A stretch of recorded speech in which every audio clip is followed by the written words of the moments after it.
ఈరోజు ఇంట్లోనే eggless plum cake అనేది ఎలా ప్రిపేర్ చేయాలో సింపుల్గా అండ్ టేస్టీగా ఎలా ప్రిపేర్ చేయాలో వీడియోలో అయితే చూసేద్దాం. సో ఫస్ట్ వచ్చేది maida, baking powder, baking soda and masala కూడా వేసేసుకొని నీట్గా జల్లించేసుకొని పక్కన పెట్టేసుకోండి. అండ్ నెక్స్ట్ డ్రై ఫ్రూట్స్ కూడా మీ దగ్గర ఏది ఉంటే అవి కూడా తీసుకొని పక్కన పెట్టుకోండి. కాజు, almond, tutti fruttis. Next sugar and milk కూడాను నీట్గా విస్కర్తో మిక్స్ చేసేసుకోండి. షుగర్ మొత్తం కూడా మెల్ట్ అయిపోయిన తర్వాత బటర్ వేసేసుకొని అండ్ డ్రై ఇంగ్రీడియంట్స్ కూడా వేసేసుకొని మిక్స్ అనేది చేసేసుకోండి. నెక్స్ట్ క్యారమెల్ కలర్ అండి, క్యారమెల్ కలర్ కూడా 1/4 టేబుల్ స్పూన్ అనేది వేసేసుకొని నీట్గా మిక్స్ చేసుకోండి. అండ్ డ్రై ఫ్రూట్స్ కూడా మీ దగ్గర ఏ ఉంటే అవన్నీ కూడాను వేసేసి మిక్స్ చేసేసుకోండి. అలానే మన ఛానల్ ఇంకా ఎవరైతే కొత్తగా చూస్తున్నారో ప్లీజ్ సబ్స్క్రైబ్ చేసుకోండి, లైక్ చేయండి, షేర్ చేయండి.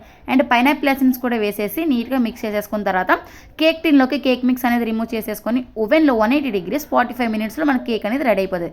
ఒకవేళ స్టవ్ అనేది చేస్తే స్టవ్ అనేది ప్రీహీట్ చేసేసుకొని కేక్ మిక్స్ అనేది అందులో పెట్టేస్తే 15 minutesలో కేక్ రెడీ. బాయ్.